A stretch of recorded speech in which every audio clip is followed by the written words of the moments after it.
it's an expensive vaccine. It's about $400 for the doses, and yeah, as you said, shingles isn't a common conversation piece for a lot, but shingles is it's a viral infection that causes extremely painful burning skin rash and nerve pain that can last upwards to 90 days or more.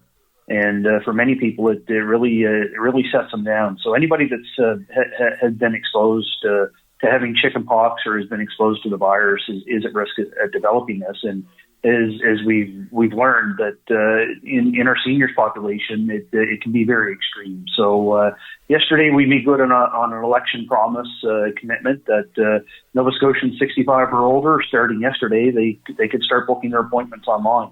And the first vaccine appointments will start on May 28th in Nova Scotia.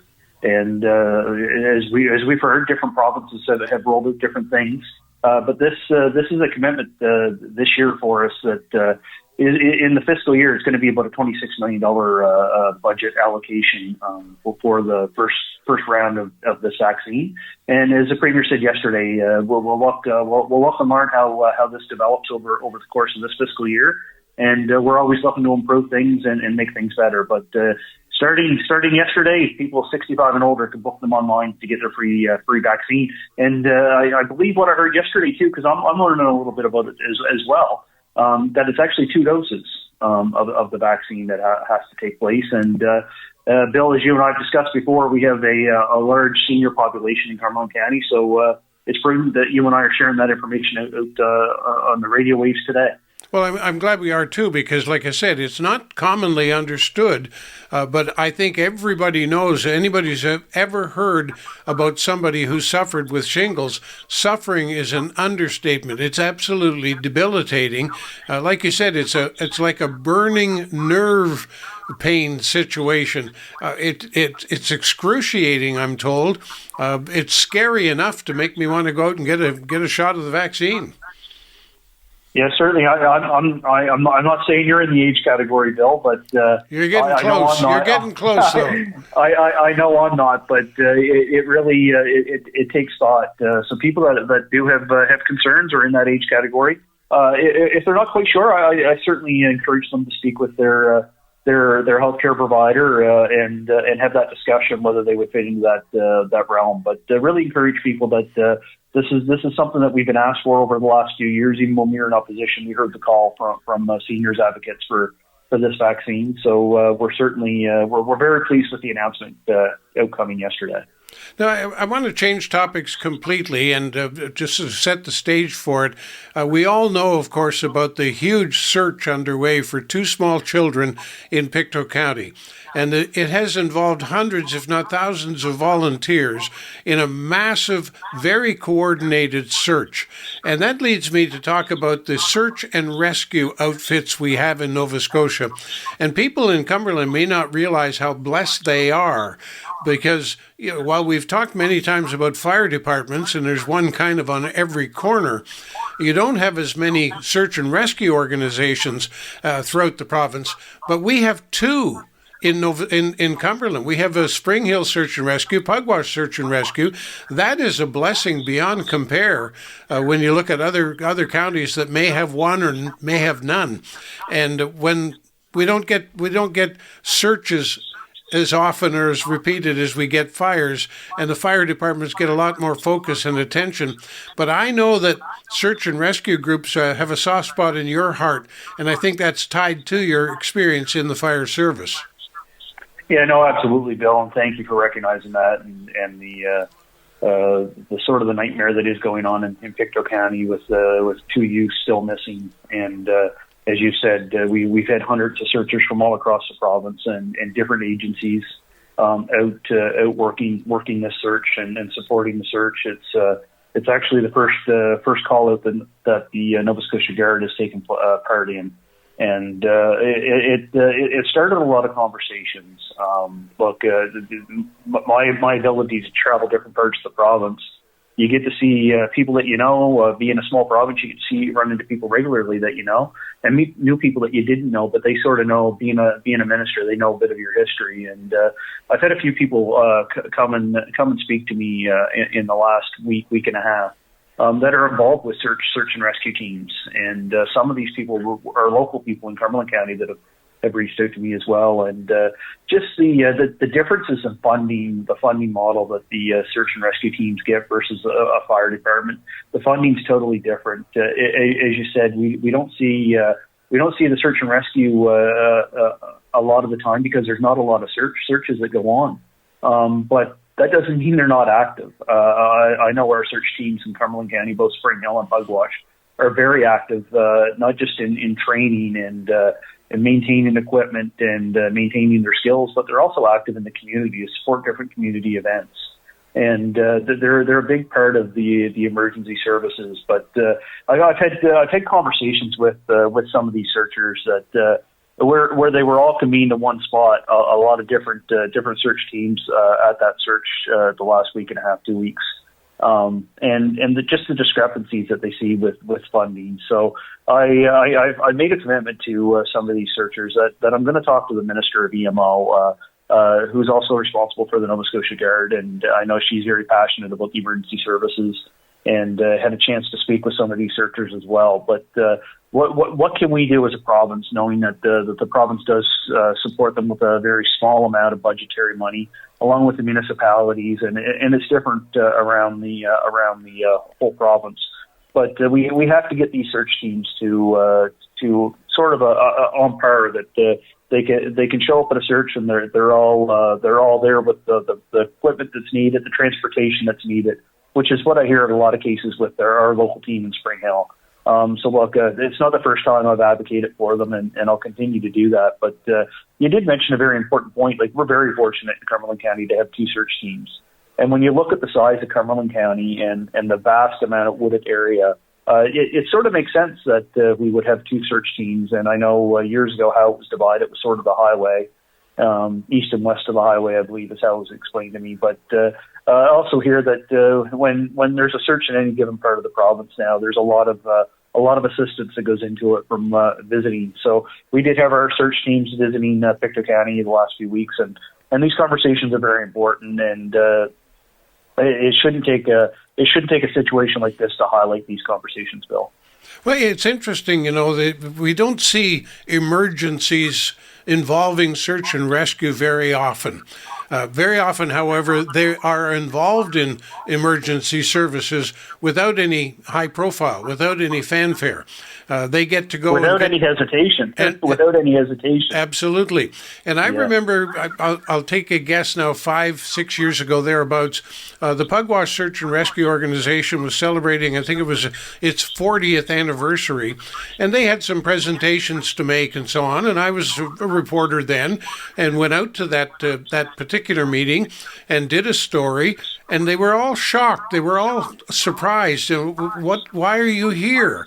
I said, because this is a big event and you people are important to the community. And they all kind of looked at each other thinking, well, we've never had any kind of exposure before. And then within a year or so, I learned that they were having an exercise out at the provincial park, Amherst Shore. And it happened that involved Spring Hill as well, a major exercise. And I made the point to go to that as well to see if I could get a story. And I did. I interviewed several people, took lots of pictures. And again, they were shocked. They were amazed to think that I would care to come out into the woods, into the park to see what they were up to and give them some publicity.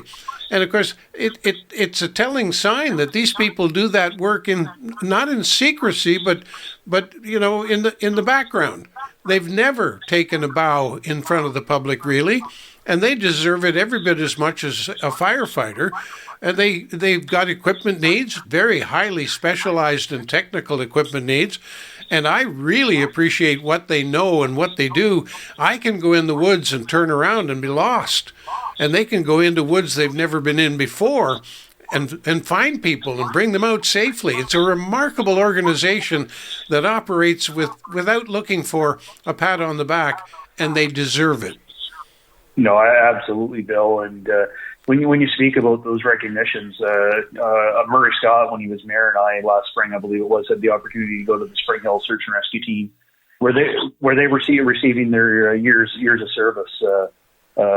certificates from the province and the federal government, and it was a very low profile thing where we had the opportunity to go in and congratulate them and actually take part. I played photographer for the presentations as well.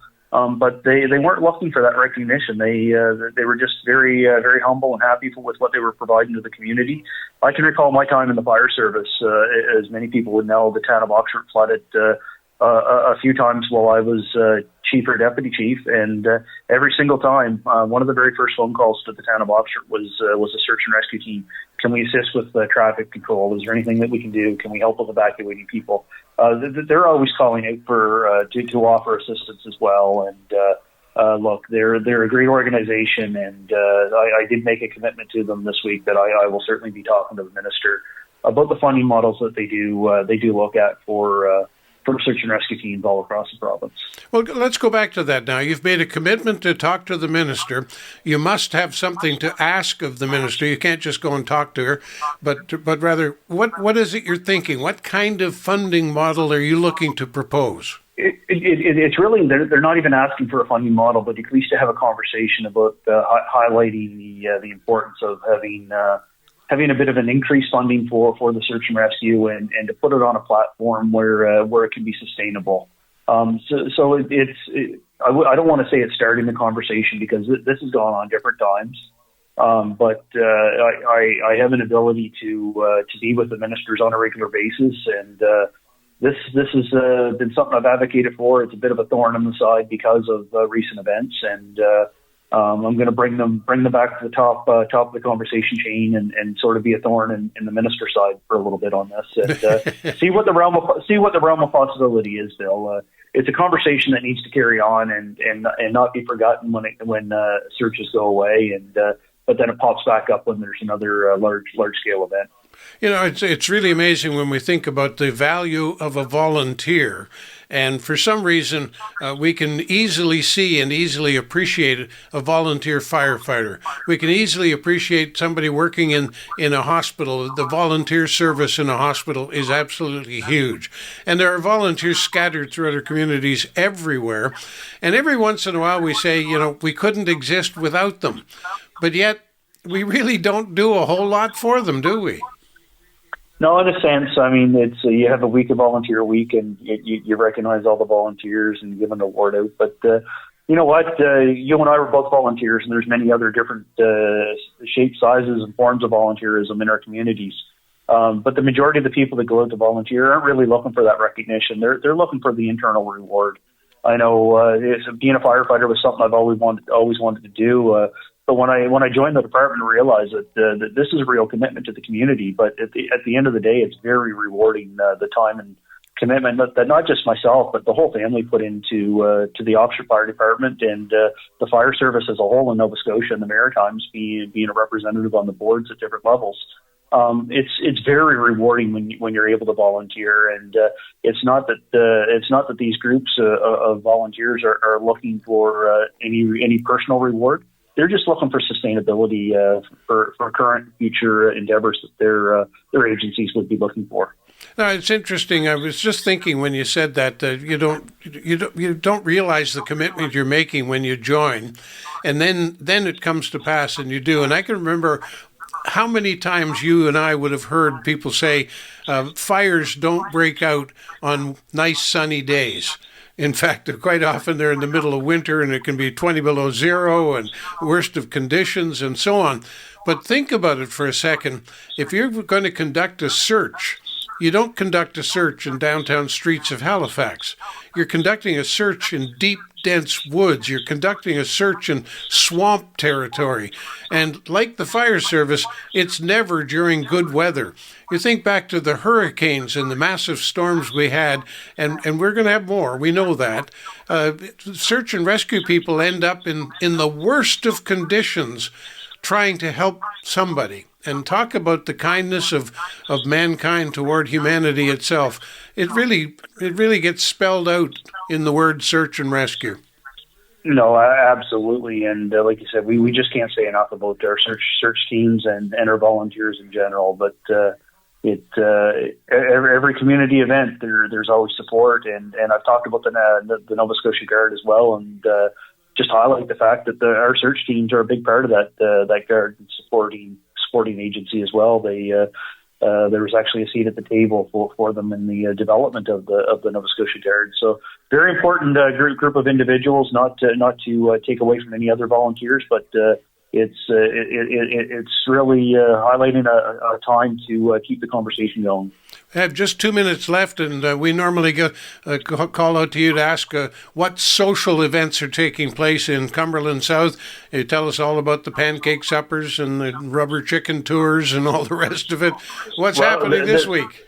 This weekend, Saturday morning, is the annual plant sale at the hall, the Band Association Hall in Parisbro. It's at this time every year, 9 o'clock till noon, or whenever they're sold out of plants and baked goods. But Tracy and I, and usually Briar, take off and head down that way, and always get our plants for the year. So we're headed to Parisbro on Saturday morning to take in the plant sale and see what else other goodies we might be able to get in Parisbro over there for a visit. But if you're in the Parisbro area and need some plants for the garden this coming season, I know they're giving rain for the weekend, but good opportunity to get inside the band hall and support a local organization. And just with the last few seconds, I think we might have talked about it last week, but I want to make sure we don't forget it. But it was my daughter Briar's 9th birthday yesterday, so happy birthday to Briar.